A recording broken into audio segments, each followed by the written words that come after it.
El proceso de construcción de estos cuentos, ¿cómo se escribe primero el cuento, después se le pone la música? ¿Cómo es ese proceso para que tengamos cuentos como estos? Primero fue oral, este cuento fue improvisado.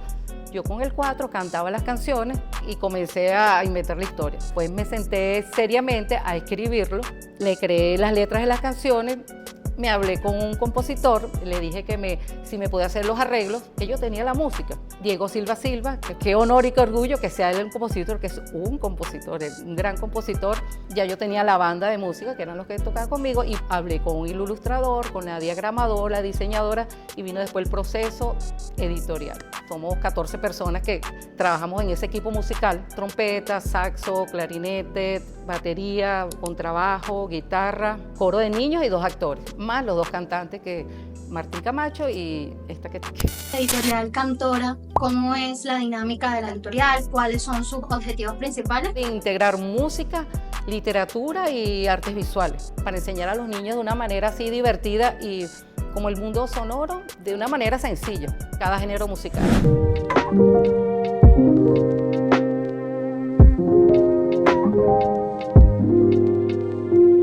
Hola, ¿cómo están todos y todas? Bienvenidos a una nueva edición del podcast de la Librería del Sur Entre Libros. Recuerde que todos los jueves publicamos una nueva entrevista con alguna persona relacionada con el mundo editorial venezolano, desde la escritura, desde la comercialización, desde la edición. El día de hoy tenemos a una nueva invitada que nos viene a contar su experiencia en su relación con los libros. Florencia Grillet, ella es directora de la editorial Cantora Libros que Suenan. Además es cantante, pedagoga musical, creadora de cuentos, poesías y canciones para niños.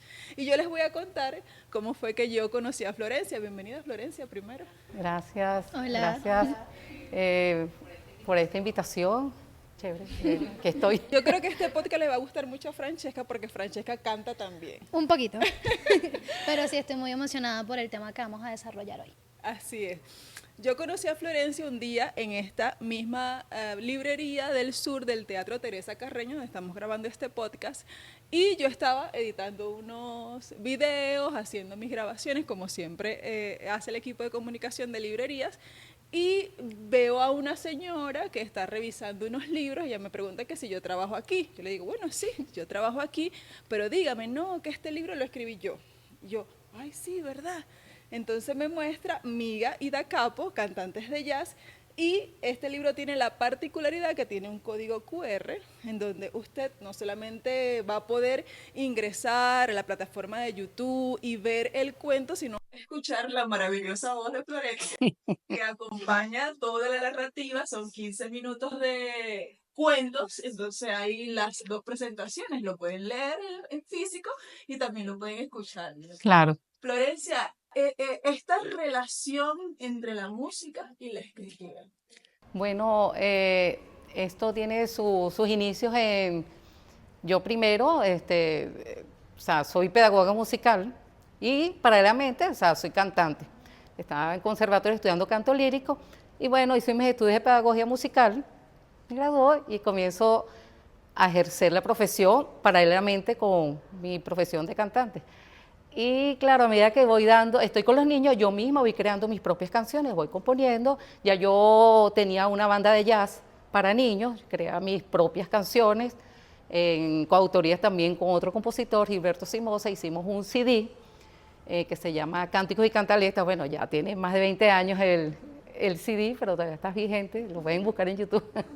Entonces, claro, en esa experiencia yo tomaba como herramienta los cuentos, pues. Los niños, o sea, para yo enseñarles la música, enseñarles el instrumento vocal, la voz, la vocalización, mi herramienta eran los cuentos, porque ahí los atrapaba con los cuentos, y entonces también empecé a crear mis propias historias referentes a la música. Si les quería enseñar tesituras musicales, el carácter de los instrumentos, crear un personaje.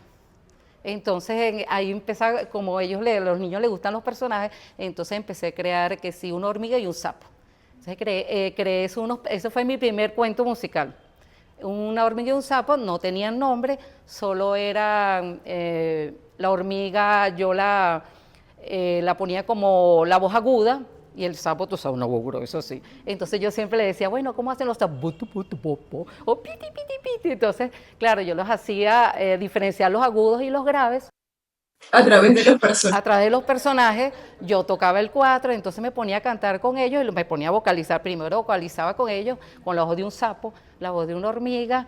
Entonces, ellos les interesaba, entonces empezaba yo a inventar mis propias historias mientras tocaba el cuatro, y entonces ahí captaba la atención rápidamente. Ahí fue bueno ese nexo entre cantar una canción o contar una canción y cantar un cuento. Cuando estábamos viendo cuando nos mandan su currículum para nosotros también estudiar, la persona que vamos a entrevistar es pedagoga musical. Y yo ya va, o sea, es la primera vez, por lo menos para mí, que escucho acerca de esto. Entonces me gustaría como de que nos defina cuáles como que las principales funciones y el objetivo que tiene esta pedagogía.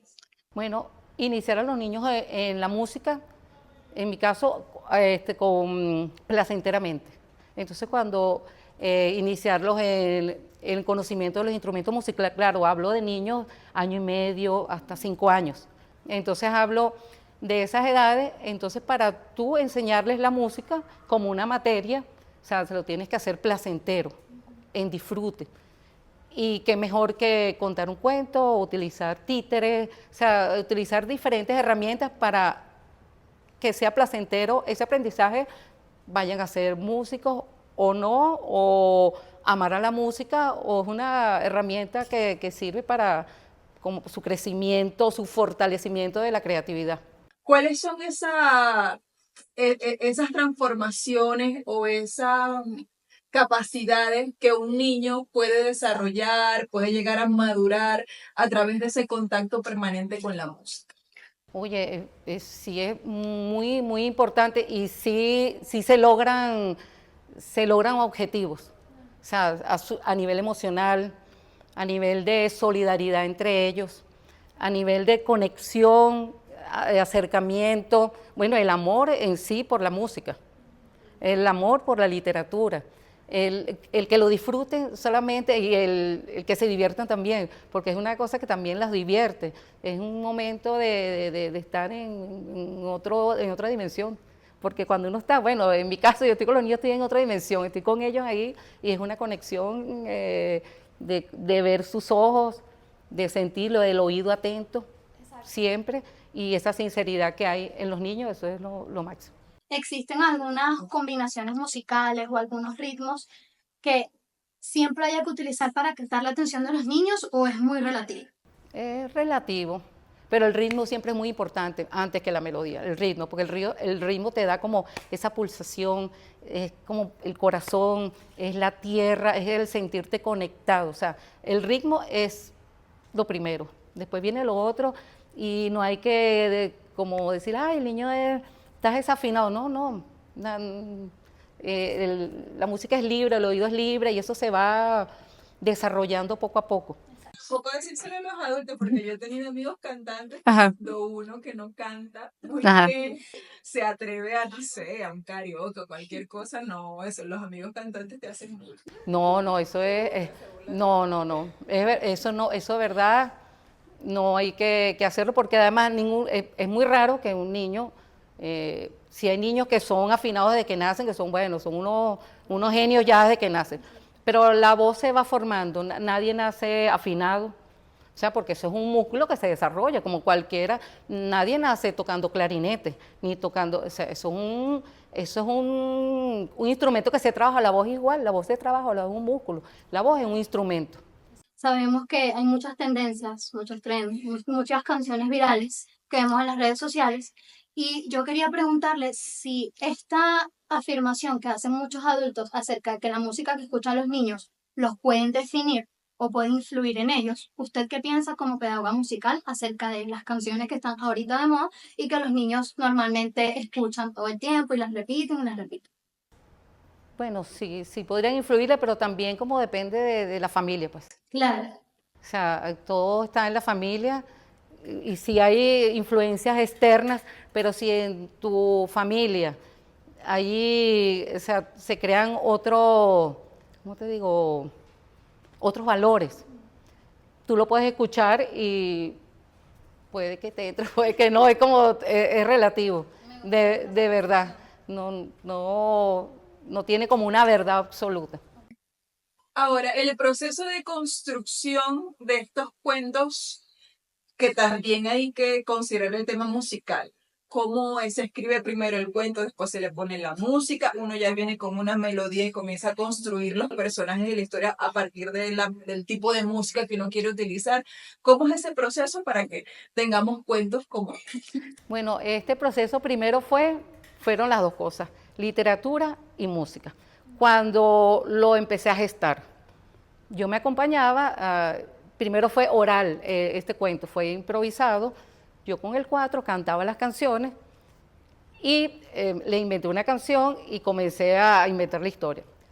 Después, claro, después me senté seriamente a escribirlo, después de un tiempo, o sea, lo escribí, le creé las letras de las canciones, me hablé con un compositor, le dije que si me podía hacer los arreglos, que yo tenía la música.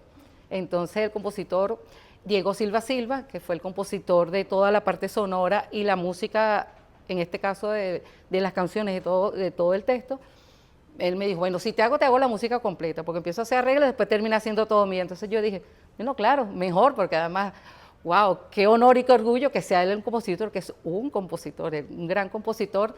Entonces, está bien, entonces vamos a hacer, él me hizo las partituras, compuso todo, ya yo tenía el cuento escrito completo, o sea, estaba escrito, y ahí comenzó, ya yo tenía la banda de música, que eran los que tocaban conmigo, y primero, antes de imprimir el libro, primero comencé con la música porque era donde yo me manejaba más, o sea, más conocía la producción musical que la producción editorial. La producción editorial fue luego. O sea, me costó un poco más y empecé por eso, empecé por la música ya que tenía. Es tu mundo Exacto, y yo me sentía más cómodo.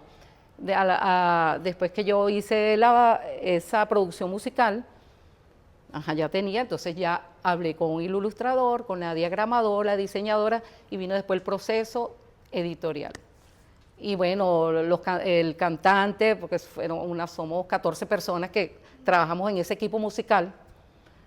Está una trompeta, saxo, clarinete, batería, contrabajo, guitarra, más coro de niños y 2 actores, más los 2 cantantes, que Martín Camacho y esta que está aquí. Como directora de la editorial Cantora, queremos saber cómo es la dinámica de la editorial, cuáles son sus objetivos principales y bueno, los próximos trabajos que van a estar realizando, que tienen en mente, porque acá en el libro también sale que hay varios géneros también musicales. Claro. Entonces, ¿cómo es esa idea? Claro, la editorial se creó con la finalidad de integrar música, literatura y artes visuales.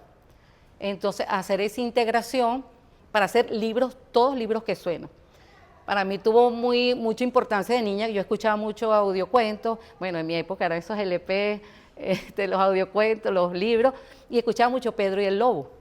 Pedro y el Lobo, que era la obra magistral de Sergei Prokofiev, bueno, no sé cómo se pronuncia, un compositor ruso, que él adaptó un cuento tradicional ruso, lo adaptó para trabajar la sonoridad de los instrumentos musicales, su carácter, convirtiéndolo en un cuento musical para enseñar a los niños el sonido de la orquesta sinfónica. Y ese fue el primer libro con un fin didáctico, el primer libro, Pedro y el Lobo. Entonces, claro, a mí eso yo decía, yo quiero hacer también unos cuentos con un fin didáctico y trabajar con diferentes géneros musicales. O sea, hacer un abanico de géneros musicales. Entonces así fue como dije, bueno, ya que creé mis personajes, el sapo y la hormiga, después les puse nombre, Miga la hormiga y Sapo a Capo, y dije, bueno, van a ser unos personajes todos traviesos que viven aventuras para enseñar a los niños de una manera así divertida y como el mundo sonoro, de una manera sencilla, cada género musical. Entonces allí escribí miga capo cantantes de opereta, cantantes de música venezolana, maestros de música, música barroca, flamenco, salsa, bueno, y así va a irse extendiendo, bueno, poco a poco, ojalá pueda hacerlos todos, pero ya están escritos varios y ya tienen la música compuesta. Ahora la música como herramienta pedagógica. Vemos que sobre todo cuando los niños inician el proceso de formación formal en la escuela, es siempre una herramienta presente para las docentes, para los docentes, las canciones. Es una herramienta que de qué forma permite optimizar el aprendizaje del niño, se le graban más las cosas, aprende a trabajar en comunidad. O sea, ¿cuáles son esos elementos que te permiten las canciones que está siempre presente en un proceso de formación ante cualquier tipo de conocimiento en niños de temprana edad? Sí, es muy importante, sí, te acerca más, te abre como más los sentidos. O sea, el escuchar, el sentir, el que tu cuerpo del niño esté atento a la música, eso te abre todo un abanico, no sé, de todas las... Sí, la memoria auditiva, y las canciones te hacen seres más seguros, niños más proactivos, más solidarios, y no necesariamente para que sean músicos, para su vida. ¿Cuál es la edad ideal para alguien que quiera dedicarse a la música, a cantar o a tocar un instrumento, para iniciar ese proceso de formación? Para mí, los 18 años. Yo no creo que, o sea, el niño, la música, para mí la música la tiene, sí se puede iniciar. O sea, yo hablo de iniciación en el preescolar, al menos que sea un niño genio, que ya hay niños que ya de los 3 años quieren tocar, esos niños hay que ponerlos a estudiar formalmente música, porque ellos lo piden, o sea, es una cosa que nació con ellos. Pero yo pienso que los niños, meterlos en un conservatorio tan jovencito, no. ¿Por qué?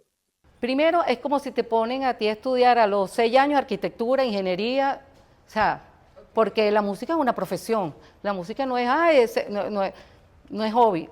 Las experiencias que yo he visto, niños que lo ponen a estudiar desde chiquitos, desde los 4 o 5 años, ya a los 18 no quieren saber nada de la música, no se dedican a la música. Yo me siento muy identificada con esto porque a mí desde pequeña, alrededor de los 9 años, me obligaban a cantar. Y yo no me sentía como que en la capacidad de cantar delante de muchas personas, y luego eso como que me generó esa especie de rechazo, y hasta ahorita, o sea, siento que no puedo cantar en público. Es como, me siento como muy cerrada ante la idea porque se me impuso de pequeña. Mi mamá cantaba, entonces era como que esa me lo imponía mucho, y siento que de cierta forma es cierto, porque como que dejar que los niños vayan solos hacia la música y no obligarlos, porque luego se puede desencadenar que tienes talento o puedes hacerlo, pero sientes como cierto rechazo por la imposición. Claro, por esa imposición de chiquitico, eso, iniciarlo, cantar, pero en libertad. Creando. Claro, tal vez sea el método, ¿no? Claro. Porque puede ser un acercamiento a la música o a cualquier tipo de expresión artística de forma lúdica, y no esa rigurosidad de la clase, Eso, del horario, de siéntate, hazlo así, o sea, Claro. que le da un nivel de seriedad y de formato que tal vez sea mejor para los adultos que para los niños. Sí, porque las conservatorias aquí tienen como son muy rígidos. La estructura, sí, claro. tienen la misma estructura. Yo comencé grande, yo comencé a los 17, 18 años. Yo misma me inscribí en el conservatorio, yo cantaba, pero a lo mejor todavía me daba pena, pues. A mí me daba pena cantar, pero no me obligaba, pues. Mis papás eran poetas, o sea, estaban metidas en el arte, y yo entré sola y me puse a estudiar canto lírico, pues. Yo quería ser cantante de ópera. Bueno, en realidad primero quería tocar flauta transversa, pero no tenía dinero para comprarme alfarte. Y dije, bueno, este instrumento es gratis. Instrumento gratis. Pues lo Voy a tengo estudiar yo. canto. Sí. Y ya que a mí me gusta cantar y canto, bueno, creo que canto más o menos, y me daba pena, pero me daba pena en un escenario no me da pena, pero que me ponen así, canto en una fiesta, yo fastidio. Me ponen a cantar, acá hace un doctor aquí, ay, atiéndeme. Claro, exacto. Me encanta que hayan tocado esa parte del tema porque me salió del alma mi experiencia con la música. Sí, no, pero tú tienes todavía chance, o sea, de verdad, eso no tiene edad, tú puedes seguir, tú estás muy joven, además esta es la mejor edad, porque lo haces ya con conciencia, con ganas y con pasión. Bueno, un mensaje importante para todos los que quieran empezar en la música, llame. Ya una vez después de tener la experiencia del primer libro, ¿cuál ha sido la respuesta? ¿Qué has observado? ¿Qué cosas crees que deberías mantener? ¿Qué cosas deberías reforzar en las próximas producciones con los otros géneros musicales? Bueno, ha tenido una buena receptividad en los niños sobre todo, porque eso es lo importante. A mi hijo le encantó. Sí, en los niños les ha encantado. Bueno, claro, en los próximos ya hay, por supuesto, hay fallas por ser la primera vez, cosas que uno se le pasaron, que yo dije, oye, ahora tengo que mejorar. Pero me parece que el camino que va está bien, voy por el camino bien, ha tenido buena aceptación, ahorita lo que falta es como más difusión, pues, más promoción, que no es fácil, y por eso cuando yo vine aquí a la Librería del Sur que te vi, porque yo digo, cónchale, este cuento tiene un código QR, la gente no sabe. Entonces Aquí yo voy a ir a decir... Florencia hace su trabajo de promoción. Yo misma digo, oye, mira, esto tiene un código QR, y mucha gente me dice, no puede ser, pero yo se lo he explicado, cuando voy a las librerías, como que le entra por un oído, le sale por el otro, y después lo dejan ahí, pues. Entonces, por eso, claro, como no tiene un CD, como antiguamente se hacían los libros, claro, pero es que ahora no hay ni dónde escuchar CD, entonces digo, bueno, vamos a hacer un código QR que todo el mundo lo puede escuchar, ya no ni las lacto tiene para poner CD. Yo decía, ¿cómo lo hago? Entonces, bueno, se me ocurrió la idea del código QR y, bueno, la gente que lo ha visto y que lo escucha, le parece genial.